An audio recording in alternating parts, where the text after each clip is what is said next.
ই বাচ্চা হিং বাচ্চা রে ভালো হিং বাচ্চা ভালো এই জালে কিনে ভালো করছেন মাছ খাওয়ার হবে। এই জালের দাম কত? কয় টাকা দিয়ে কিনছেন জাল এটা? 5,000। ওরে বাবা এত দাম!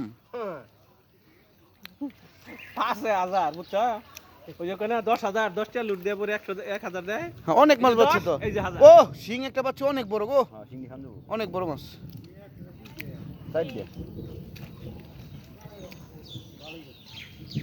নতুন জাল যায় নাকি? যাবে যাবে যাবে। রাত্রে ঘুমান যেত না। তবু কত নিমু? 10,000 এই 10 এই যে তবু বাইরে থাকলে তো কত মাছ খাইলে এটাই।